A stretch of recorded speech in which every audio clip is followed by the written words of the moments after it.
in between that, the cord length will be same. Average length is 24 inches, right? 2 feet. Mm-hmm. But will it be vary for different babies? Will it be vary? Is there any possible way to short cords also? Oh, absolutely. You can have very short cords, like 6 inches, Oh, 8 inches. Yeah. So, I mean, these are aberrations or, unusual events, but these things happen. Um, okay. uh, so, and in fact, when she was lifting the cord up over the head, I, I don't know if you got the same feeling or sense that I get. Sometimes you don't know, is the cord actually around the neck, or do you just see the cord and so you pull it over the head? You know what I mean? Um, like she did actually lift it up over the head, but sometimes Yes. I can't tell if I'm actually just wrapping a loop, making a loop instead of, Oh, you know what I mean? If you can't get a good clear view, sometimes the mother might be in a certain position that you don't get a good clear view. oh, Um, so what I would do in that case is just um, try to pull on the cord to get enough slack. And in that case, in that video, the cord was very loose, you could see. Um, but I would be just trying to create enough slack so that the baby can come out and and then work it out from there. What the baby's around or what the cord's around. Hey, just 1 second. Kaimana, can you grab the towels off the deck, please? Thanks. And good morning, Artita, or good afternoon. Good afternoon. Good lunchtime. Hi, good afternoon. Oh, did you just cut your hair? Yeah, I cut Oh, my hair. wow. Look at that. Look at that. Oh, wow. Look at you. And you're outside in your garden, are you? Yeah, you're right. Very nice. Very nice. Thanks. Thank you. And did you get a chance to see that video? Um, no, I haven't had the chance to look at that video. Oh, It's okay. quite a hectic week, so I haven't had the chance to be very honest. Okay. No problem at all. No problem at all. And Tapasya is joining us. I don't know if you noticed, but she had recorded this video um, of a birth, and it was a lovely slow birth. Of the head was out and quite a slow turning and the straightening of the head and all that took its time. And yeah, I just wanted to get some feedback from people. And Tapasi's here now. I wanted to hear what she thought, how she felt during that birth and during filming it, and if there were any concerns or questions that she had. Okay. Yeah. So Uh, Tapasia, yep. I I've got a really bad throat. Oh, I'm sorry.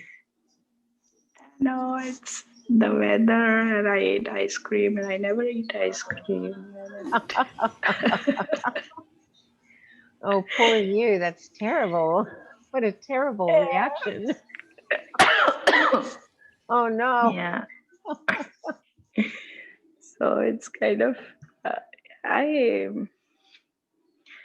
so I won't be talking much, but let other people join. Then I would like to share the experience because it was really great for me. Mm, good.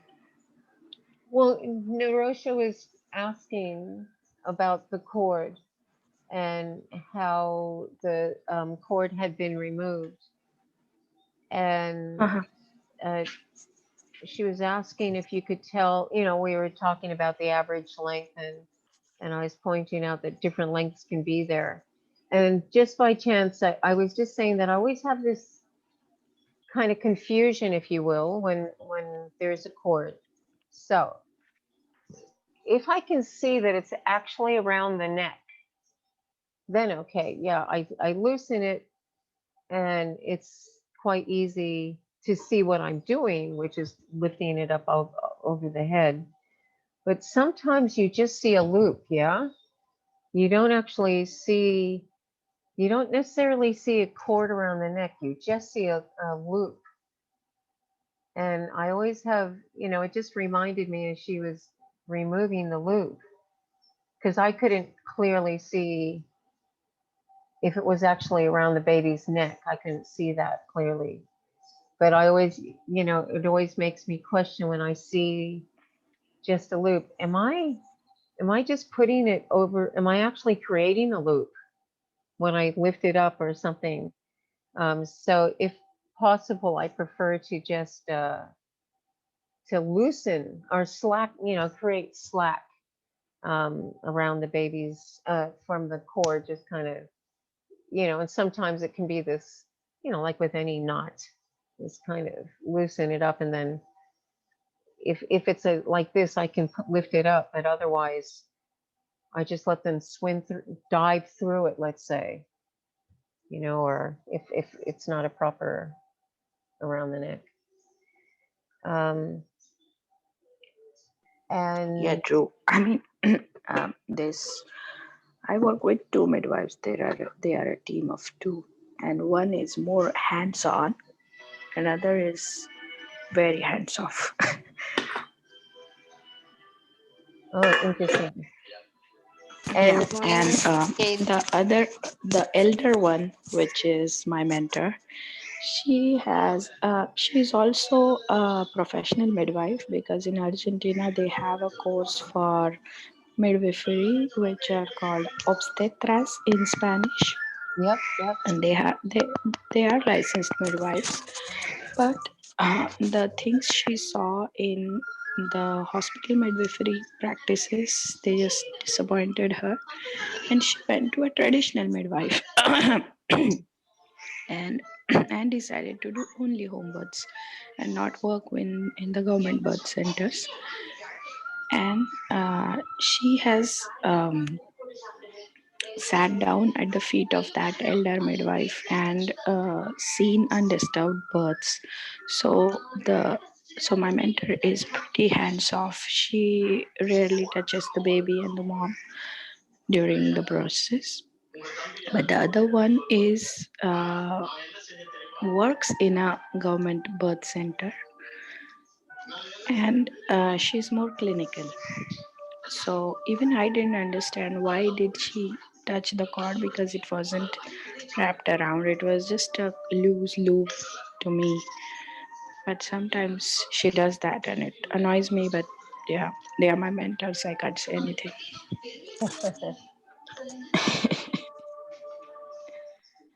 I hear some whistling tone. It will be nice if whoever Yeah, it is, if you could mute. It's quite distracting. it's Yeah, done. because anyway, I don't have my usual voice and it. For you. Oh, but that was interesting to hear how, okay, to hear that, because that was, yeah, that was an interesting standout.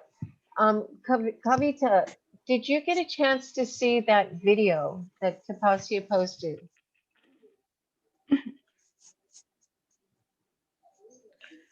Which one? Clear? Which It, video? where was it? Where did, it was in the discussion group, yeah?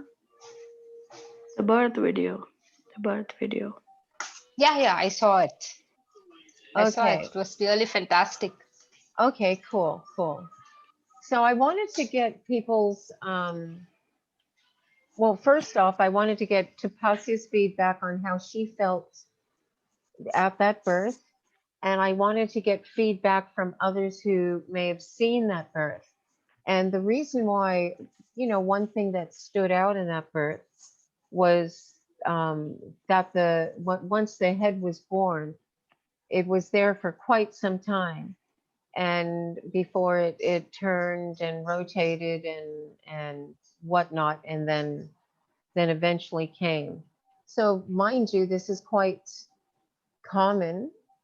Um, but from the feedback that I'm getting from everybody else, where everything seems to be rushed, I would guess to see that was very uncommon. And I can't imagine that in India there wouldn't be a bunch of midwives sitting on your fundus and cutting episiotomies, and yanking on a baby's head. Um, so I just wanted to see how you guys felt about that, because it was, yeah, because actually it is normal. It was really awesome. The head was, just out, and I think there was also cord around, It was right? loose. There Yeah, was loose. a Yeah, cord. There was a yeah. cord, They're but I don't just, think it was yeah. tight. Nothing, no, nothing like that. There was, it was just lying there, and they waited, and finally the baby was, born. It was really awesome to see. Yeah, and that's what's But good. most of, yeah, Yeah, say. and but most of the hospital births in India, I don't know in other part, but at least in India, they don't wait for such long time. Mm-mm, mm-mm. And that's what I think is particularly special about this video, Tapasya, and other videos like it. That yes, it seems to me that with the medicalization of birth, we've gotten further and further and further away from understanding what's normal. And like, last week we were talking about uh, that there's this what was it, 45 minutes or an hour that you have to have the baby, and it's like that's so unnatural actually. And when I was studying even in the medical texts, Myers midwifery and all these common books that's what you studied, they were saying between 2 and 4 hours for second stage. um, so and then when you get to this, the baby is born, and then, I mean, sorry, the baby's head is born, and it just kind of sits there. And the other cool thing about that video, if you get a chance to review it again, the baby's head is not tight. You don't get this burrowing. You've got a very long, loose neck, meaning you can see this. So you could see part of his shoulder. So he's got a lot of room. And the other funny thing is he's just kind of sitting there. So as you know, there is a natural process once the baby's head is out. It kind of, they're turning, and they're nuzzling their way out, and then they're out. But they're actually kind of at an. This is stupid. Hang on. Let me see if I can do this. So they've got their shoulder at an oblique angle, like this angle, and their head without headphones. They do not have headphones, but it's like this. So the head comes out, they lift it up, and it's out. So at this point, what you're seeing in your video is the baby's just doing this, and nothing's happening. Absolutely nothing's happening. Because there's no contractions, and that's perfectly fine. Now, some of the things in time, you will see when the contraction finally comes back in, which which would be interesting to review that video and see how long it took it for it to come back in. But what you finally, after some time, the contractions come, and the baby starts to, you can see that he's starting to drop, and then his head rotates. Actually, I think I'm backwards, but he's just untangling his neck. He's straightening his neck. Now he's straightened his neck, and now the shoulders go, right? So So you're seeing this movement. He's lifted up. He's dropped his head. Then he rotates part way, and then he rotates the rest of the way with his shoulders. And then you start. Then the head's still so floppy, not because he's weak, but because there's a lot of room that you see his shoulder. And then as he drops further, oh, there's a cord, and I think that's when she witnesses a cord and pulls it up and over, and that's when I start to have the discussion. I can never tell if I'm actually in a situation like that. I can't tell if I'm just removing the cord or actually putting a loop in. But as Tapasya says, kind of better to leave it alone, especially if it's loose. There's nothing to do. And then that baby came out very easily. I'd like to,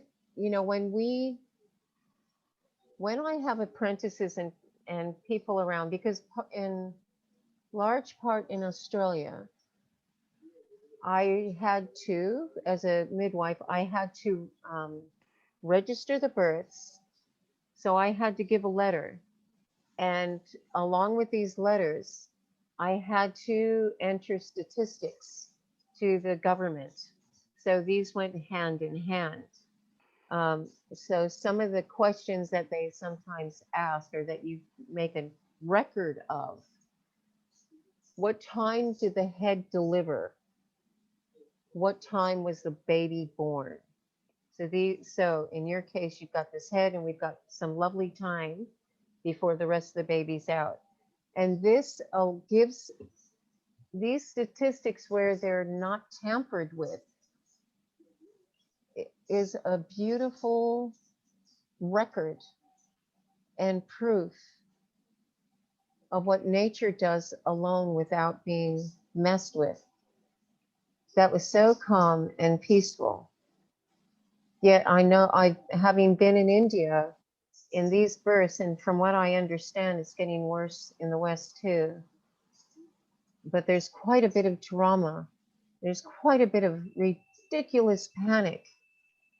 It's just this, it's like watching what do you call it? Those soap operas or something. You got to make some drama out of the whole thing, where there's no drama to be seen. So yes, the videos such as yours, Tapasya, are very important. And keeping these, it can be very valuable to keep such records to say, actually, this is what's normal. What you're doing is creating trauma and drama and problems, Yeah.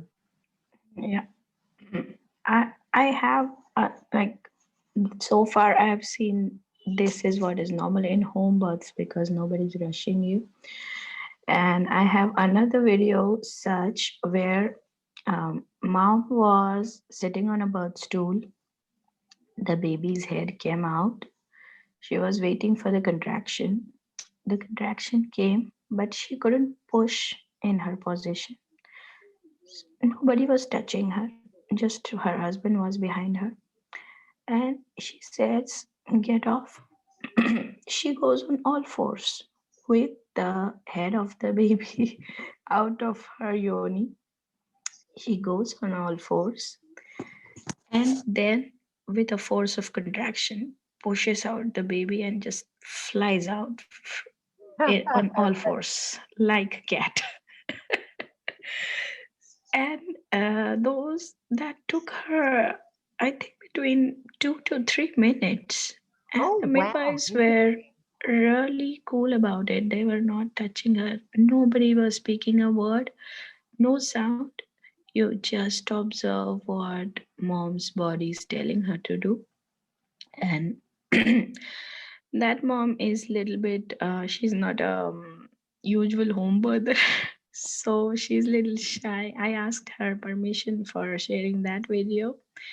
And she said, "Why don't you share the photos?" And those were the photos I shared with you for the first time. Okay. Yep. Yeah, at that birth. So, but eventually, maybe she will permit me. But till then, I'm not ethically. I don't feel right to share that video. But yes, that's what I have seen normal. Like baby's head comes out, and babies take time to wriggle their shoulders and come in a position where they can fly out. Exactly. Yeah. Yeah. With the, again, the uterus has done a huge amount of work pushing the Right. head out. And just like anything else, I don't know if you do hard physical labor at any point, but just like anything else, you get to a point, you've dug your hole or you've lifted up 2 bags.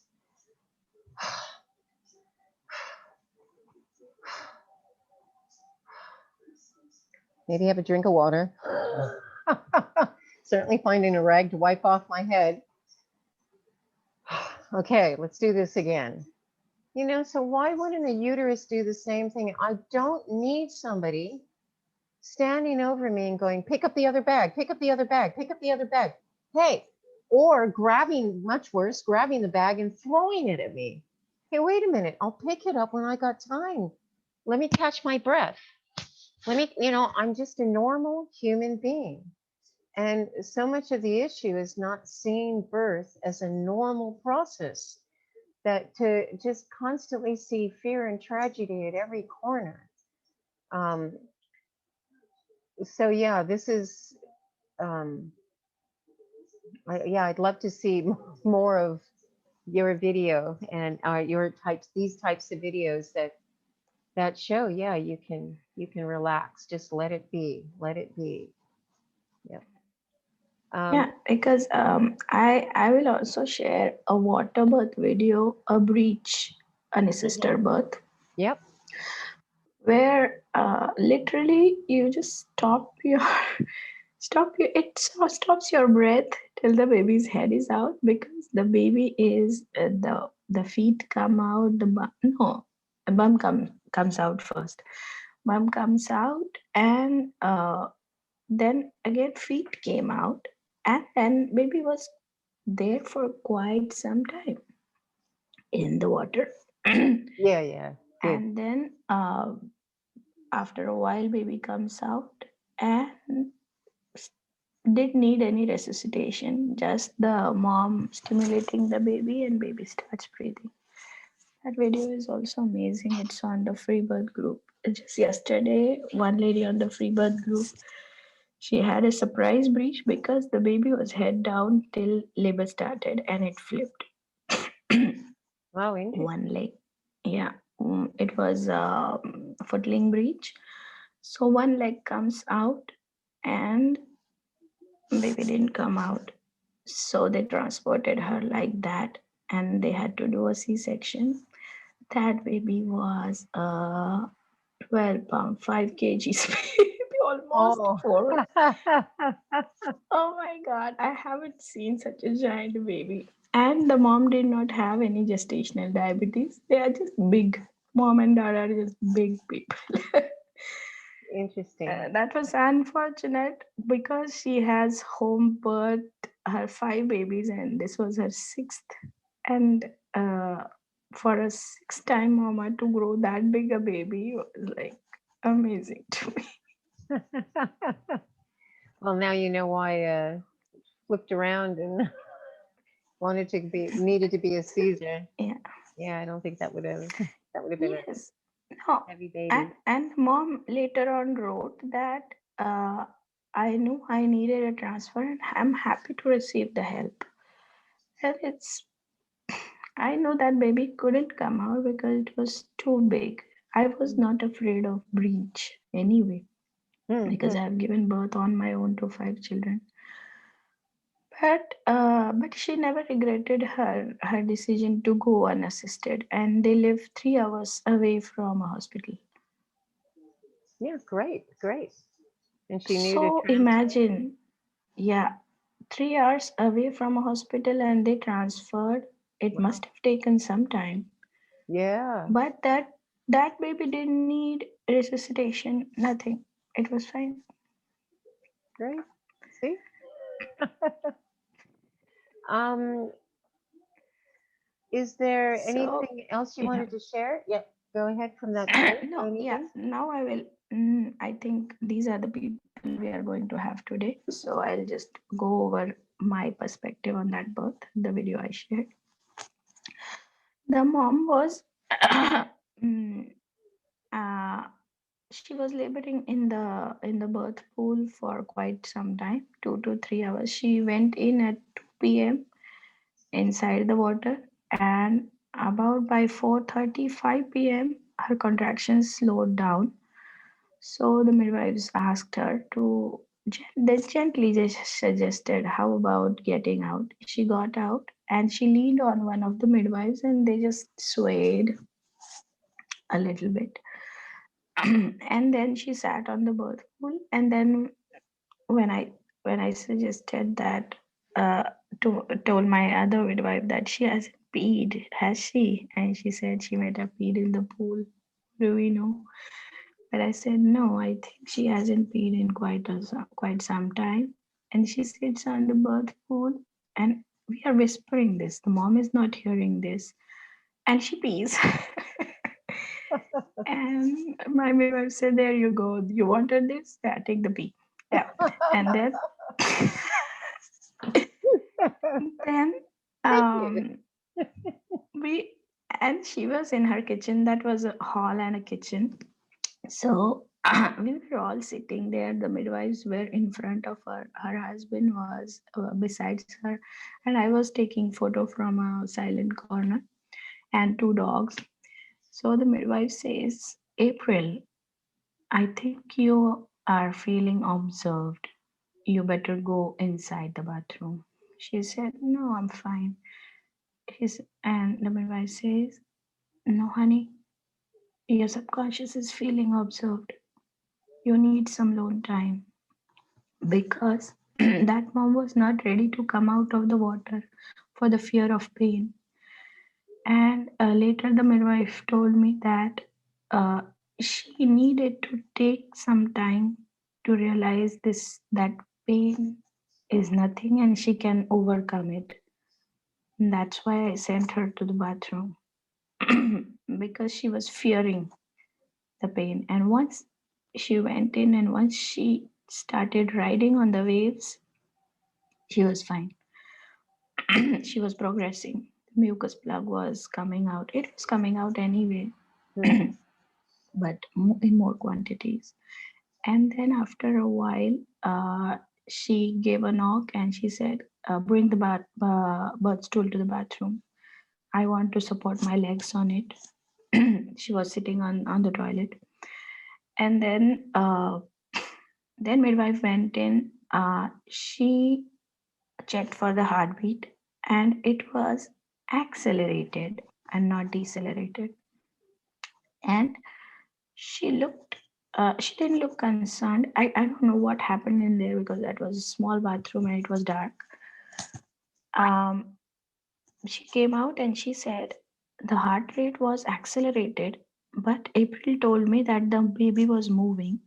And when the baby is moving through the pelvis, sometimes the heart rate goes up. It's like running a marathon, always. That analogy always fits. So I'm not concerned because this acceleration just means that baby is trying to make his way out. And then she came out and she sent the husband in. She said, go kiss her, spend some time with her. He went in around 6 o'clock. Around 7, they both come out with urge to push.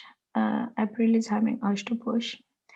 She say, and I'm concerned that if the baby is born inside the bathroom, I won't get to record the birth.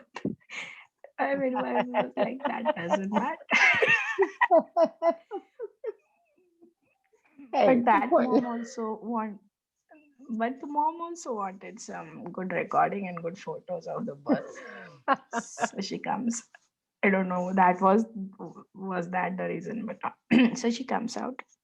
She comes out in the hall. Uh, they put the birth stool near the sofa. She sits on the birth stool. She doesn't want to go back to the water, mind you. Now she doesn't want to. because she's having urge to push, and it's the birth pool is quite high, and Yeah. to climb into it, she's not Yeah. ready. So she goes and sits on the birth stool.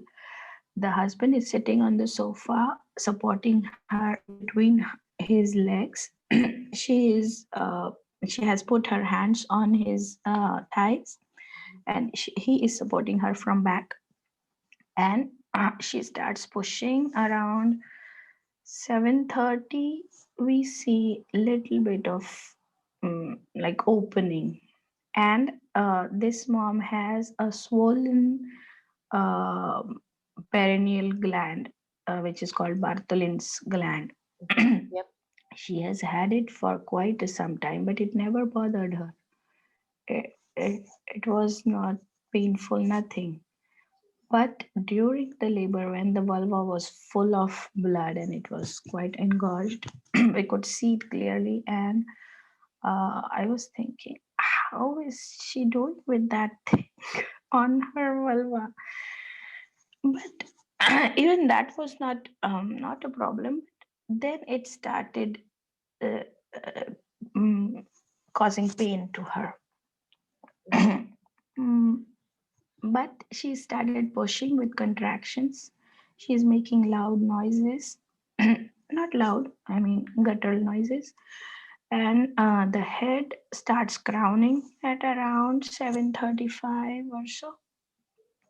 7:35, 7:40. And she's pushing, stopping, pushing, stopping. She's spending her time. And then the midwife I told you is more hands on, was sitting right in front of her. Like the mom has spread her legs, and the midwife is sitting in front of her. The other midwife is near the birth pool. She's doing her work. She's not even looking at the mom because she knows that this person is feeling observed. And even I was ready with the camera, the head is like the vulva is engorged and head is ready to come. I am there with the camera, and suddenly it struck me that no, something is not right. I went to the window. There was a curtain. I hid myself uh, with the curtain. I just went away from the visual range of mom. And the other midwife saw what I did, and she also slided her stool near the wall so that she was not in front of the mom. And then the real progress started. The head started coming out, and as the head had come out, I was chanting Om slowly, and I could feel the vibration in the air because I'm little crazy. I feel things. Because I was spiritually more in tune with the mom, because I had given her prenatal massage and I had touched her body and her energy, and there was a connection formed that we could feel. So the for me, it was like the whole air is vibrating literally. It was like the ether vibrating. And I knew that the moment was, I mean, that was the moment when the hair was going to come out, and it came out. The two dogs are now, we have locked them in the patio of the kitchen, outside the kitchen, and those are female dogs. They were sitting the whole time near the bathroom door and putting their heads like this, like they are waiting for something. And then when she came out, we locked them outside. And these two female dogs, they start getting not restless, but they want to enter. And that's a glass door, and we could see them. They are so like this. And then the head comes out, and there is a pause. And she says, I'm not having contractions. The midwife says, don't worry, you'll have it. Everything is fine. Yeah, one more thing happened. When the head was about to come out, her water breaks, and come out two big blobs of meconium, the fresh meconium, like two dollops of ice cream. Nice. And then, and she looks at them and looks at me and she says, "It shouldn't be there, right?" I said, "It's normal, don't worry." The other midwife was like, "We'll see." She rushes, takes the heartbeat. Heartbeat is fine. She backs off. She says, "It's fine, don't worry." I don't know how I know that. I just said, Yeah. "Don't worry, keep on pushing." Yeah. And then the head comes out and it stays there for a while. And then we could see how baby rotated. It slowly, if you look closely, the baby rotates. And the loop thing, I don't think that was necessary, but that baby had long cord. I Mhm. haven't seen such a long cord. And then the baby flew out, and that was it. And then yeah, they were alone. The baby came out at 8:45. The head came out at around 8:25 to 8:30. So it was a long gap between. So almost 10 to 15 minutes it took for from the moment when crowning started. Yeah. So Nice. yeah, it was long. Yeah, and then the third stage was always undisturbed. We just left the family. We went into the kitchen. I was making some food for the mom. The other midwives were eating, and we were just chatting happily while the mom was breastfeeding with like all her chest and thighs covered in black tarry meconium because that baby had pooped again. Yeah, it was messy. And then at 8:45 the baby came out, and I think I have added the video of placenta coming out. Oh, Was Were you able to see that? Yes, yes, you have added that too. okay. Yeah. uh, you didn't see that, Kiel? I didn't know. I Oh, don't think I did. okay. So yeah, so the placenta, she has, no, the husband says, "Ladies, something is coming out." And then all three of us go there. I go with my camera because I wanted to record the birth of placenta as well. And then at 10, like quarter to 10, the placenta started coming out. It's really slow. It's coming. It is coming out like a ball because it's all balled up inside. Mm. And then slowly she's pushing with the contraction, and placenta just drops it in the bowl. And it again, it took quite some time because you don't get to see that in hospitals. They'll just pull out the Mm. placenta. So almost 1 hour 15 minutes it took for the placenta to come out slowly. The baby was nursing all the time. She was happy. She was napping, doing her thing, and the dad was in tears. And it was beautiful. And yeah, that's how it went. And then again, when the placenta come out, then they cut the cord quite late. We took photographs of the baby with the cord attached to the placenta. It was beautiful. And then the dad cut the cord. I recorded that as well for him in his mobile phone because he wanted to send it to everybody. And then the mom eats and she's fine. There is not a drop of blood when extra blood. Like all that came out with the placenta, and even before there is no blood. Mm-hmm. You could see the uterus contracting fine, and after the placenta come out, and after some time when the cord was cut and everything was relaxed, the midwife just palpated her belly and made me palpate as well. That the uterus was contracting fine. It was the fundus was already uh, at the umbilicus level, and there was no extra bleeding, nothing. I mean, I haven't seen such a clean birth apart from the meconium, of course. Uh, um, So yeah, what do you do with stitches if there's a tear? she didn't dare, but some moms choose to get stitched, and midwives do that because one of them works in the clinic and she does this all the time. The other one, she knows how to do it, but she doesn't like to do it. And some moms, they just don't need anything. They just heal a Mm-hmm. first degree tear, a small laceration. The midwives themselves, they just tell the mom that you don't need anything. You Mm-hmm. just take rest, keep your legs together, eat good food, and that's all. And I out of the 3 or 4 births I've attended, I haven't seen a tear because you let the mom do what her body tells her to do.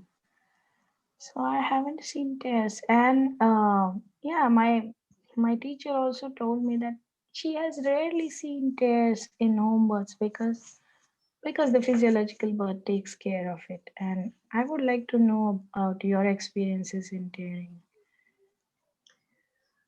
Um, yeah, I see tears. Not everybody tears, but people tear. But I don't often need to suture. Certainly, first degree tears, I don't suture. Yeah, Labial tears, I don't bother to suture. Unless, okay, I did have a lady actually, her lip split, right? So that one flap was in half.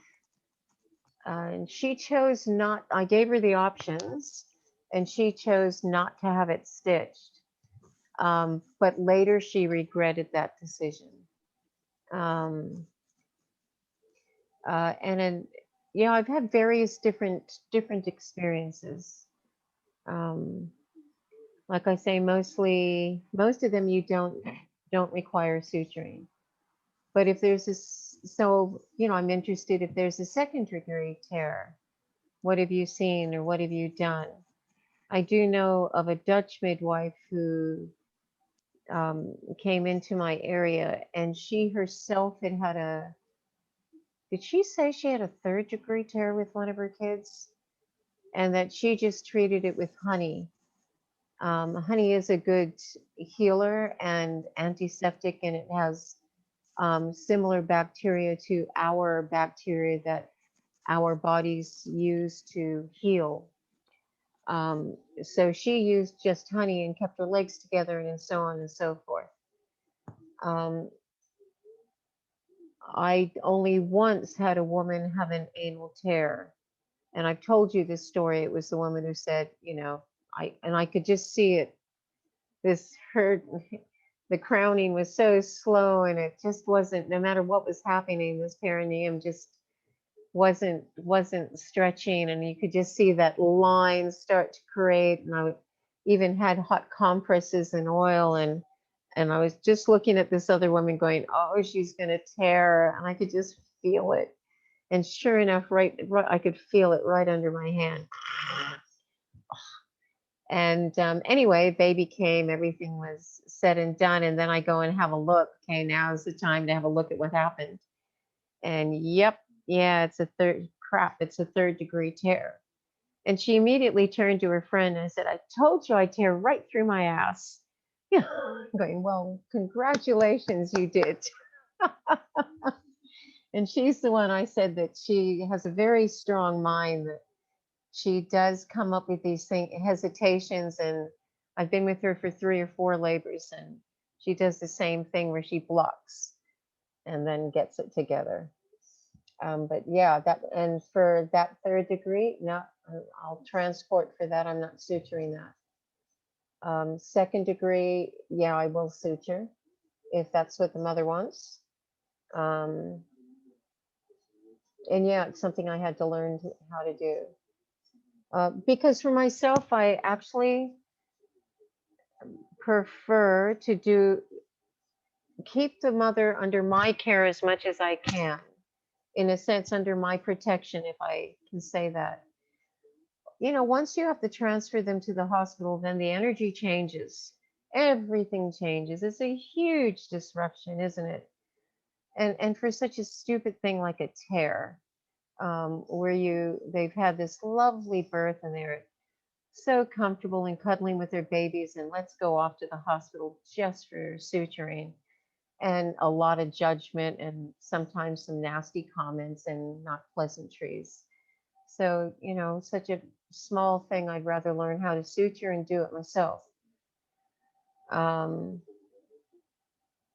Same thing with a lot of things. But again, that's why I like your experience to pass in some feedback or just comparisons.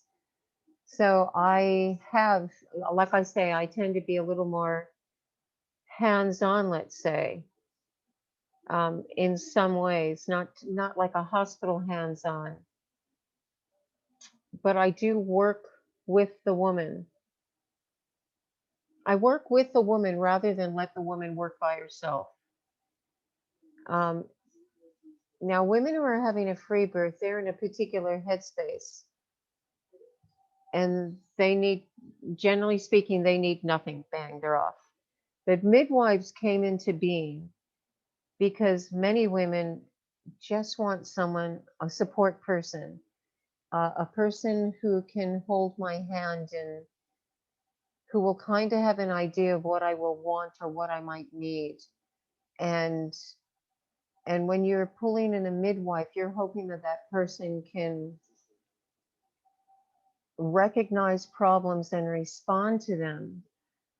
And in the way that I worked in Australia, there were a group of us. So women had a choice of 3 or 4 midwives, and we'd sit down in these circles and go cover different topics each week. And so there are other midwives there, and we're all contributing to the discussion. So the women got a chance to get used to different people and choosing whichever midwife they felt good with. So for me, I ended up with this rapport. So in terms of uh, being hands-on with perineal support, so yes, I think I've mentioned before, yeah, I'll stand back if nothing's needed. But if something's happening, again, the woman has me there because she wants this, we've got this connection and she wants this support.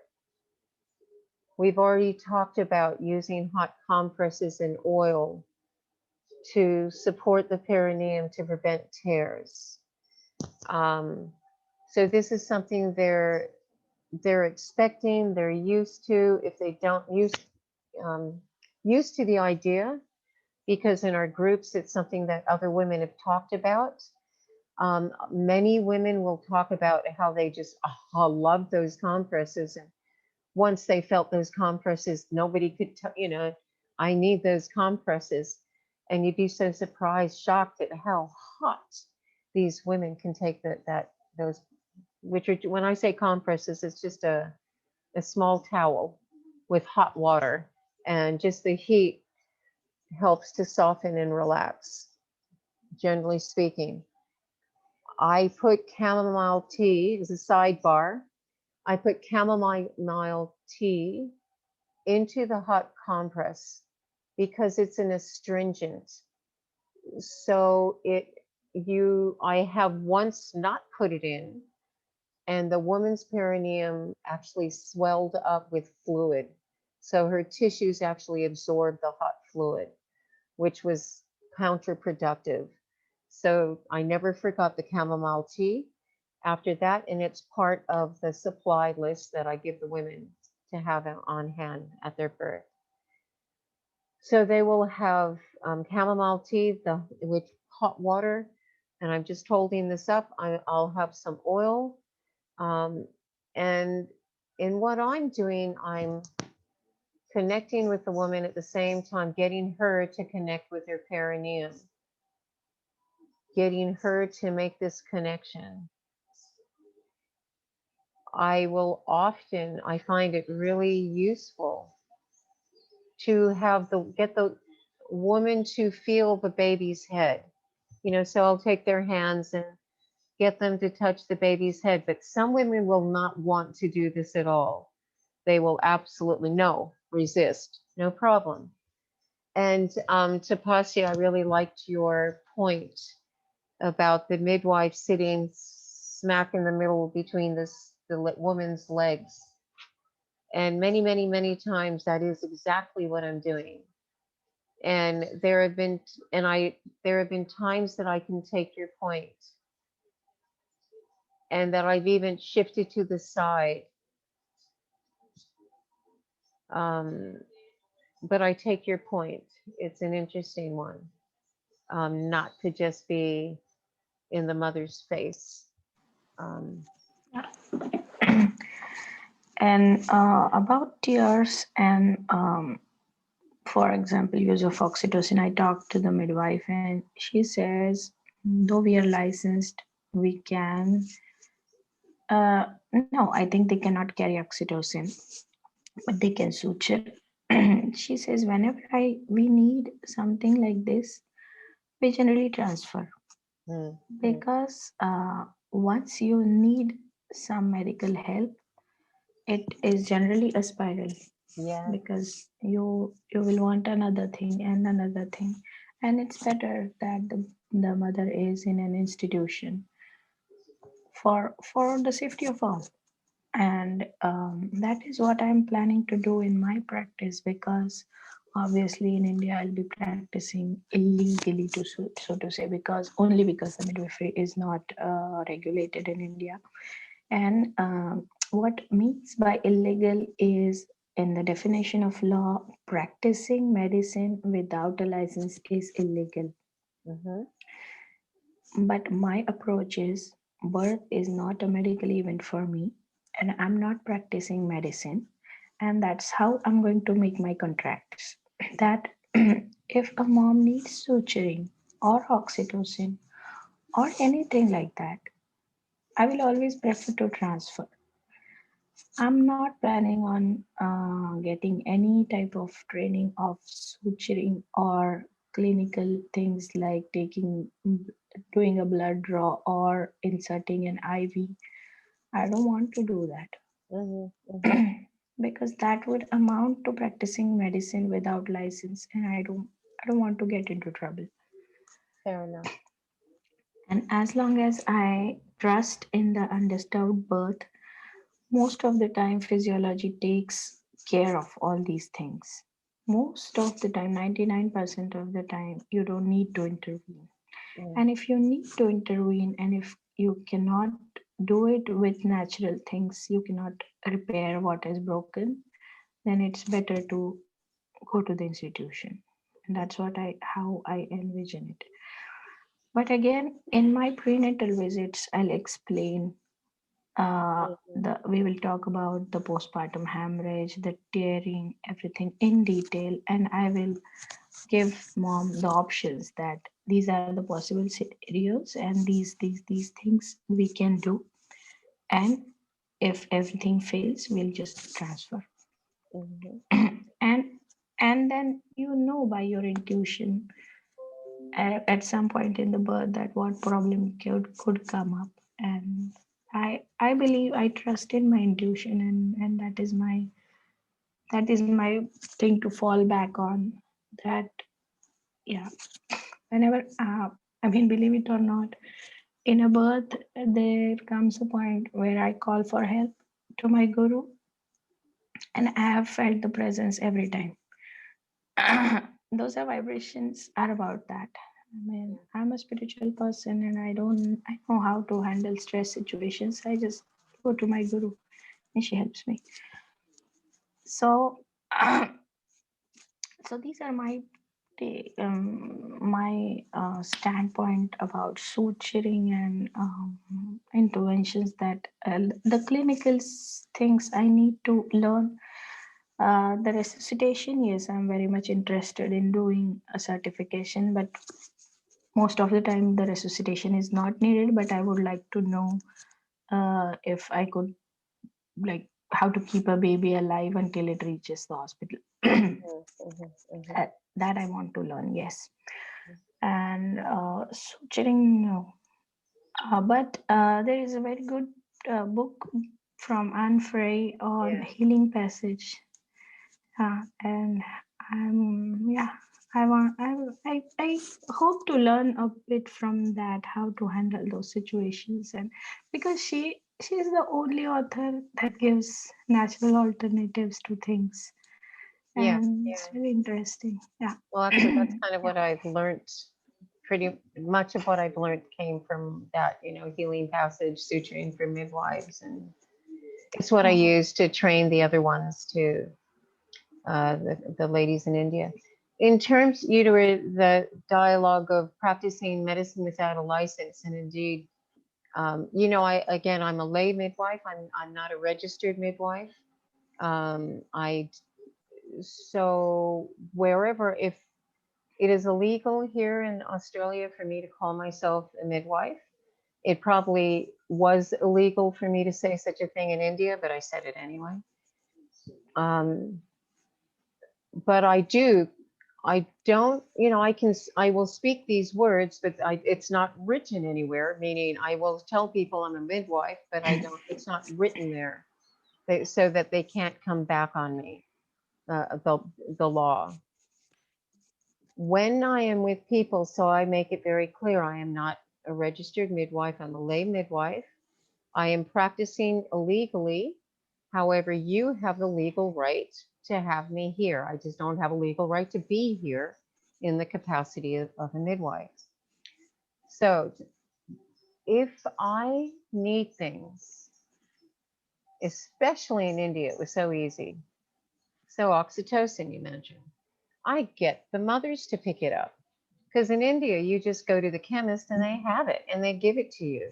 You don't need a script. You don't need anything. You just need rupees. And if you can buy it, they'll sell it. no, it Yeah, has changed now. since It's a when? prescription drug. Yeah, they changed a lot about prescription drugs in last 5 years, and most of them you can't get without prescription.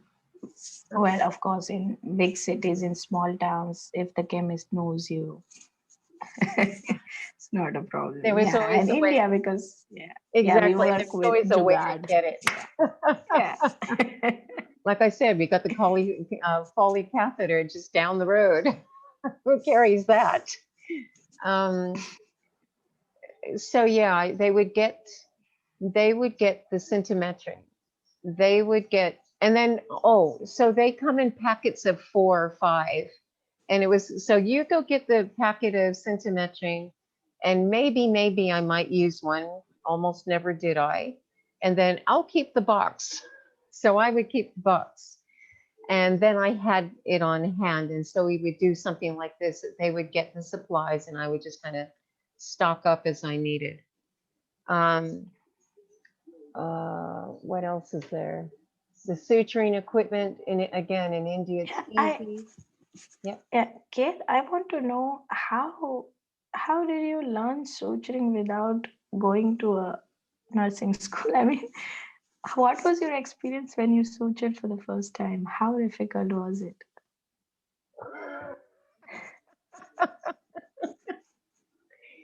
Oh, look, to be honest, the whole thing, I feel like I'm faking the whole thing, right?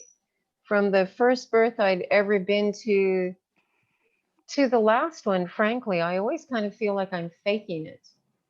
Um, because the truth is, I don't really know what's going on, and I don't have an idea of how this is all going to end. And even as I'm sitting there very, very calmly, the last birth, I remember this was in India, and I specifically hung back. My husband had already returned to Australia. So I was in India by myself at this point, specifically for this birth. And I went through a lot of trauma and drama during this period. And so as I was sitting here watching this head, and it just was sitting there, it started to crown, and this caput started growing. And it just grew and grew, and it just sat there and sat there. And 1 hour goes by, and another hour goes by, and it's going, oh my God, this is why they cut episiotomies in the hospital. This is why there's forceps. And so I'm watching this and I'm checking on the baby and I'm checking on the mother, and yeah, there's nothing wrong. The heartbeat's fine, the scalp color is fine. um, I have no reason to cut an episiotomy other than the fact that I'm sick of sitting there, and my heart is in my throat. I've been to 1,200 births, and here you are, and there's a baby just hanging there. And I don't know how this is going to end. All I can tell you is what I can see right now. And right now, everybody looks fine, other than the fact that this head's been sitting there for 2 hours. And little by little, and indeed, this woman tore. But the baby did come with no intervention. Um,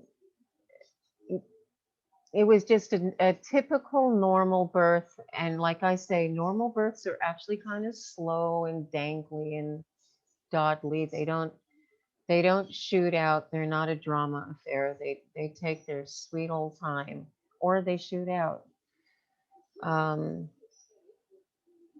So here this woman tore, and you're asking me, how did I deal with it? How did I feel? Like I say, at all these times, I'm feeling like I'm faking it because I don't really know.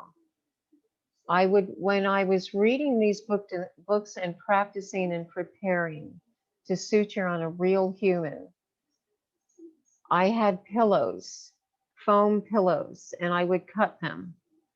And I would practice suturing, and I would practice doing the knots. And I know this is going to sound bizarre. Yeah, my life is bizarre. One of my dogs tore up a rabbit. The rabbit had died, but I decided to experiment. So I got out the rabbit. I know. Don't tell my children. They're in their 40s, but they don't know. She doesn't need to know this. That's his son. Her son is asking about this. Scruffy the rabbit. So this is what I did here. Mostly I know it. Mostly I was practicing on cushions and pillows, but here was this time, and here was a rabbit, so I gave it a go. And another time, but I think I'd already sutured women, but there was a cow that got gored right by her yoni, and she was pregnant too, so they asked me to suture her up. And then all of a sudden, one day, you have to really do it on a real person. And I don't really remember the first time, but it feels like every time. I do not sit down to do suturing full of confidence. I do not. And every time you look at that, when they tear, women tear, they're swollen. Um, it's more often than not, you're looking like, what the hell is that? And you start, first thing you do is, they've got the baby, you've got them distracted. They're blown away by their baby.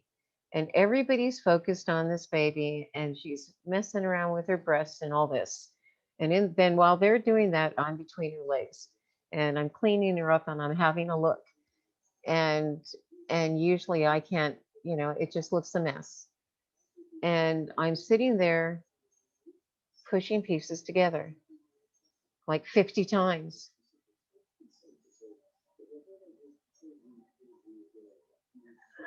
That's right. Yeah. That's right. Yeah. It goes like this, right? So, yeah. And at the same time, I'm acting like I know what I'm doing. And I tell you the truth, I have done 100 sutures and I still shake. I shake. So there's a whole dance. There's a dance with this, right? Meaning the dance of sterility. So you have to open your packets, you have to open the syringe, you draw up the syringe, you've spoken to the mother, she's had a look at what it looks down there. She's the same way, like, what the hell is that? And then I'm pushing it together for her. So I'm going to do this. Okay, go ahead and do it.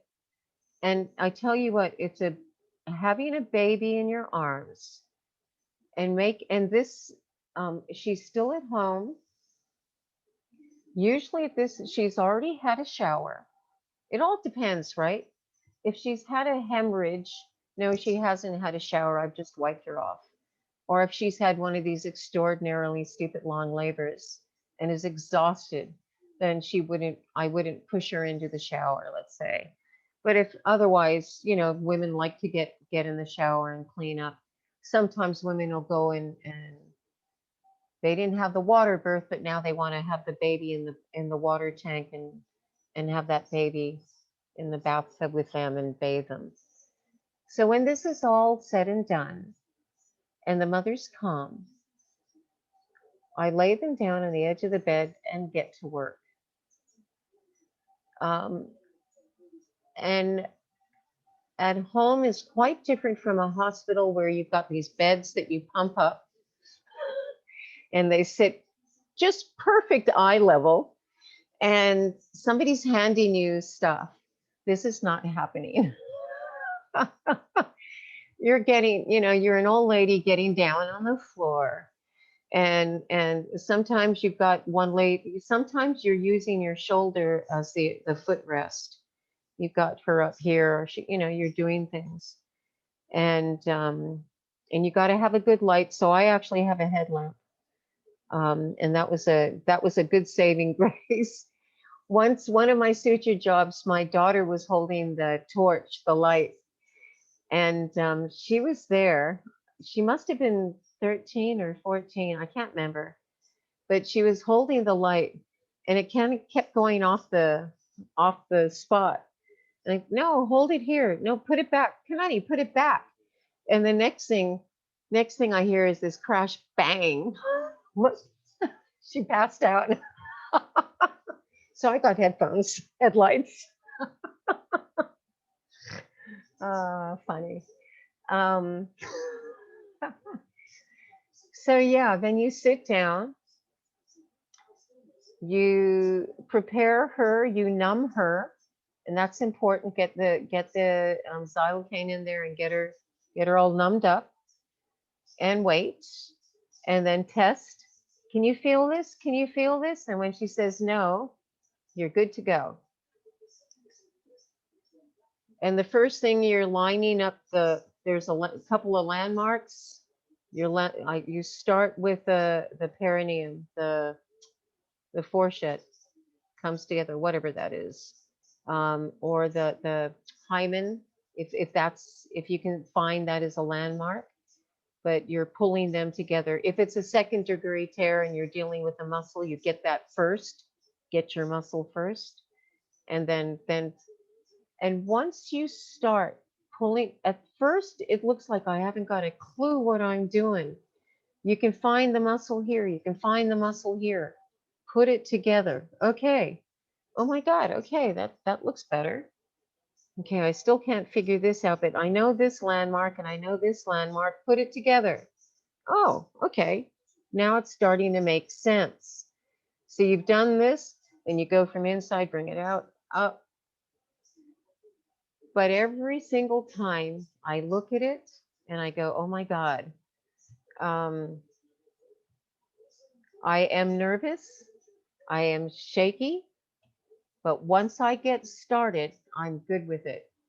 If I've got the shakes, you can have a glass of water, drink some water. Sit back,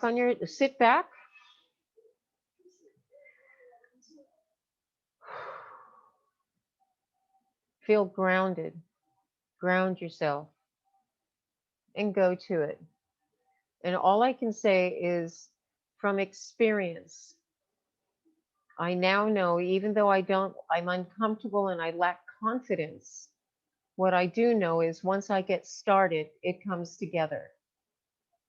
And they've come together and they've healed well. And yeah, yeah, no problems. Just part of the package.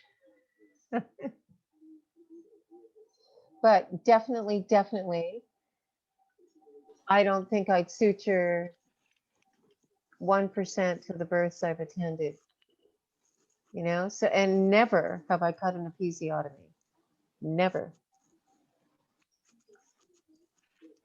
So, that- So maybe I'm saying at this point right now that I'm not interested in doing clinical things and getting those skills, but maybe in some part my journey, I mean, I'm flexible. you never know. You never know. Like, Yeah, yeah. keep with where you're going. And like I say, I do really appreciate the purity of what you're bringing. And it's very rare and few people who have that purity. Um, and um, it doesn't mean that you're in control. You never will be. It doesn't mean that the woman's in control. She never will be. Only nature is in control. The baby isn't in control. We have no control. Um, and one thing I feel good about is I'm very honest about that. Um, I think a lot of doctors and clinical practitioners don't worry, we have this. We are here to save you. And that's such crap. You're actually, as we can see nowadays, you've actually made more trouble than you were worth. Um, and the truth is, you don't know any more than I do, in fact, and in fact, actually, it sounds like clinics know less these days. Yeah. So, Nirosha, I was wondering, how are you feeling at this point with these discussions and what you're hearing? Yeah, I have a question that whether you give a painkiller while doing a Oh, yeah. episiotomy. Oh, yeah. Oh, episiotomy? I, Not you didn't done episiotomy, but even though switching time, oh, you yes. Yes, I would. I did have one woman who did not want the Xylic, the painkiller, but gee whiz, she started out saying no, and it didn't take her long to say, okay, I'll have it. um, yeah, no way. I don't do that. There's no, I can't imagine doing that. Although I have heard how this is happening, that women don't get painkillers when being sutured. Um, and that's cruel. That's abuse. There's no call. This is, yeah, that's abuse. That's assault. That's violence. There's something wrong with that. There's something wrong with somebody's head that thinks they can suture a woman without painkillers, unless she asked for this. Um, yeah. Oh, and something else that's really good too. And not just that, I'm very careful with them afterwards. So number one, I get them prepared beforehand. We talk about this type of thing during their prenatal visits. And we've talked about perineal support. So I will also discuss what I do with the hot compresses or massage or things like this. And some women are adamant they want to be left alone. Great, it's in the notes. I'm not touching you. And other women like the idea of it, actually ask for it. So, that's at their disposal. Um, so we've discussed these things, and we've discussed, again, it's childbirth education. So I've discussed with you, the women, what it feels like when the baby's coming down, the anal pressure, what it feels like is the baby's rotating, lifting his head up, and when that perineum starts to stretch, and the ring of fire, and all these types of descriptions that women hear, we discuss them, and so they're a little more prepared for it. And if they do tear, and I do suture them, they make their choices. They've already made a decision as to whether or not they want the xylocaine. Again, it's something I ask for them to have on hand, or actually, to be honest, I have, if I ended up in the hospital, and sometimes I would either for myself, I break a lot of bones. I've had over 60 broken bones. So I end up in the hospital. Yeah, I know. I end up in the hospital a fair bit. I've had asthma attacks that ended up in the hospital. Sometimes you end up in hospitals with transfers, and I will steal equipment. I shouldn't, but if I in Australia, I can't get them. I can't buy them.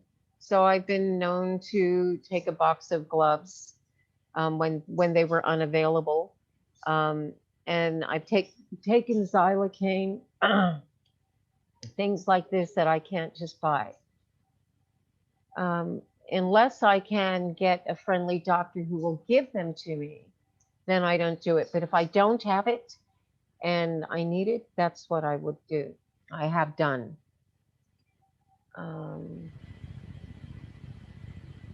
Yeah.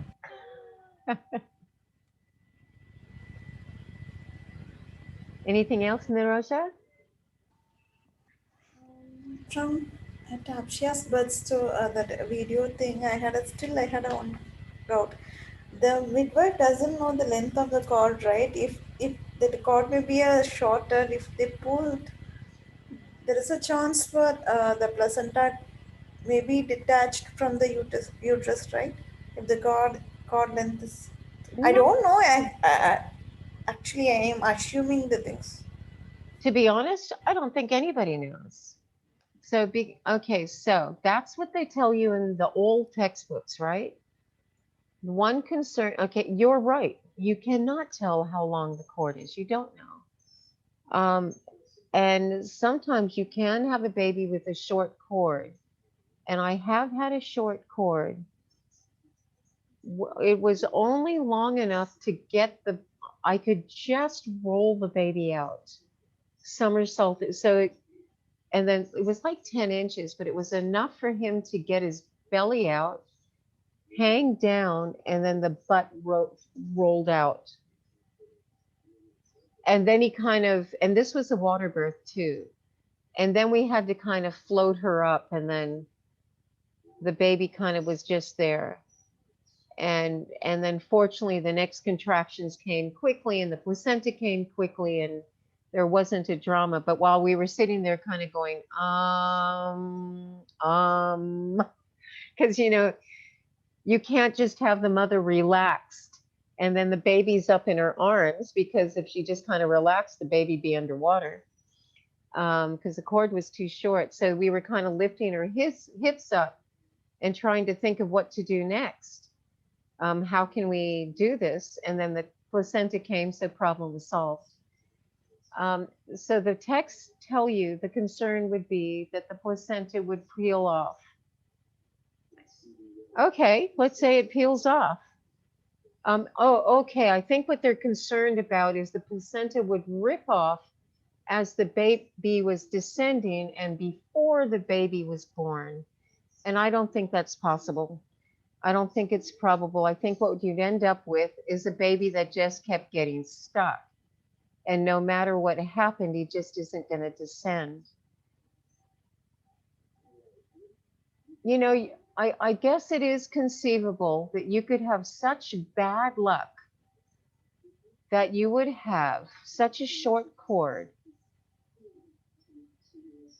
but it's long enough for the baby to birth to his shoulders or head, but not long enough to get anything else out. And then again, at this point, everybody is speculating what's going to happen next. It could be that, yeah, the placenta rup- ruptures and comes off, which means at this point, the baby has to be delivered straight away and everything comes out all together. And then your problem solved. You've just got to deal with what you've got. The other concern is that the cord is so short that you're not going to find out and that nothing else can happen. And that would be really, really bad luck. And if you were in a hot, oh, I do know of situations where they were able to push babies back up even after the head was born. They've actually pushed babies' heads back up inside and then done an emergency cesarean. Yeah, I know. Um, but strange kind of things do happen, and some unfortunate things happen. Yeah, but I haven't seen it happen. Not like that. Just this other time, like I said, where the placenta came out so quickly before we could figure out what intervention we should do. What trouble can we do here?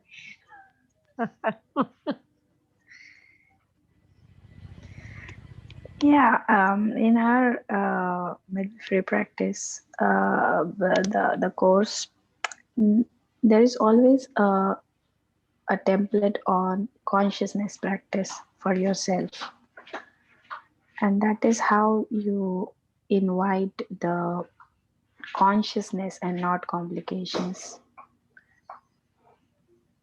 Yep. And it's so amazing that yeah, it always amazes me how this midwife, who's my teacher, Vapio, she has seen over 600 births and has seen only 2 hemorrhages, so out of which one was dealt with at home and other needed transfer. With just that, and that, and she teaches you how you invite the good outcomes and avoid complications. It's hard to explain, but it's all about your consciousness and your connectedness. Well, I certainly would bring that in that situation. Absolutely, when you're sitting there, and time kind of stretches in a funny way, and you have time to thoughts come to you. You gather your thoughts, and that's certainly something I would do and do is speak to the mother. Okay, this is the situation. I need you. Or what do you think? What do you think you need? What do you think's going? What do you think's going on? Things like this. What do you think you need to do? Um, uh, talk to your baby or connect with your baby. What do you think's going on with your baby? This kind of thing, and that they understand that, I don't know, they just this trust, this circle, this not panic, right? So clearing panic out of the space opens the room, let's say, for that power, because we're talking about a spiritual power. So when if there's terror and panic and fear in the room, then the mother's like this. She cannot do this. It's not possible. So you need to, and of course that happens if you're there. If you're panicking, she's going to catch this. If you're kind of peaceful, she's far less likely. But sometimes you can still get a shaky mom. Kind of put your hand on her and talk to her. Talk to her. What's going on? What's going on?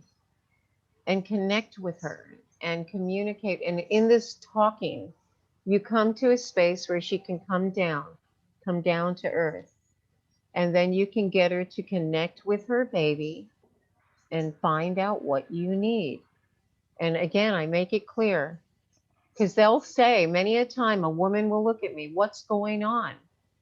If it's 2 hours of pushing, what's going on? why isn't the baby coming? Haven't you heard that question? Why isn't the baby coming? And my answer is always, I don't know. I don't know. And we'll sit, I don't, even though I'm talking a lot now, I don't necessarily say anything. I'll just say, I don't know. And I'll sit there for a bit quietly. And she's sitting quietly because she heard what I just said. And she's thinking about that, which means, and she knows what that means. She knows I'm going to look to her. And if she didn't figure it out, I'll tell her, I don't know. What do you think's going on? What's happening with your baby? And then maybe she's touching her babe belly, or maybe she isn't, or maybe I might, or something like this. But the point being is bringing the consciousness back to getting that connection, baby mother. And they're my guides. They're my guides. So they connect and they lead me the rest of the way. So you got a 6-inch cord and a head is born. Nothing else is happening. And I don't know that's a 6-inch cord, by the way, do I? If a head's out, I haven't got a clue. All I know is this isn't coming. I'm just making up a scenario. I'm making this up because I haven't had this experience as such. I'm just kind of thinking of what I would do in a disaster situation or a drama situation. And that's what I always do, is just get a connection between mom and baby. And if it's a disaster situation, then she'll know it. She'll know it. And one thing I find, we have a saying, when the shit hits the fan, one thing I find, women drop everything and they get real. They find their power. They don't get overwhelmed. They find their power and they go to work and they do the best they can do. And that's all I got to say. That's all I can say. Yeah. And Yeah, after, I have that experience. Yep. yeah. Because when my baby came out on the toilet, I was happy. Yes.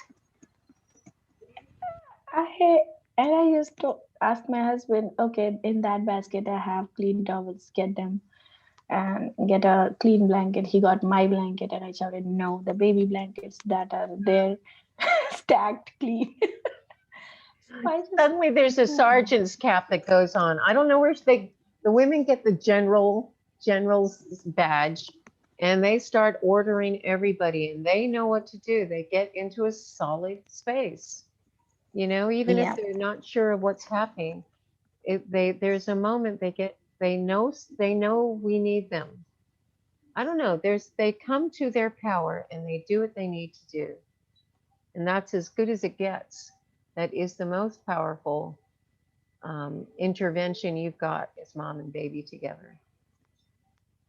Yeah. I mean, that's what I do. Like, we have the fellow birth workers in India, like Nirosha, Kavita, Arpita, everybody. What I'm learning, I feel it's so valuable that once you get over that fear Mm, of complications, it becomes easier, because midwifery is as good as going on a battlefield. It is. But if you are scared of complicated stories and mm, horror stories and stuff like that, and you never do that, you'll never know what it is. That's what pleasure it can bring. You'll never know if you won't venture into that territory fearlessly. mm. And And it's I so don't know how to beautiful. explain. The whole thing, and women, I love watching women blossom. Something happens. Something happens, some special thing. I don't know what you can call it, the goddess or whatever. Something, I personally see it as an animal. Women just become primal. They become animals, and not in a bad way, in a very good way. You know, you watch an animal give birth, you watch a cow give birth. You know, that's a woman turns into a cow. And they're wonderful. These wonderful things. Yeah, need more cows in India. Yeah, they are made into cows consciously, but they don't give in and surrender in birth as they are. That's a But whole it's the different videos, tragic story. your videos, Tapasya, and more videos like this will show what normal birth is. And this is re-educating. We've talked, we need to educate. This is re-education. So get out there and start educating people. No, this is what normal birth is. Yeah. Okay, well, we didn't deal Any, with post dates or term or anything like that. yeah, Um, next time. There is always a next time yes, for us, at we'll, least. yeah, we'll put that up for next time. Yeah, yeah. I just hope more people join because these are such enriching discussions. Yeah, I wonder where different people have gone. Yeah, I wonder. I'll talk to Yeah, Mayapur. I wasn't sure if I have a feeling she ended up with a class at this time. So I'll see. And Anandi, I don't know what happened.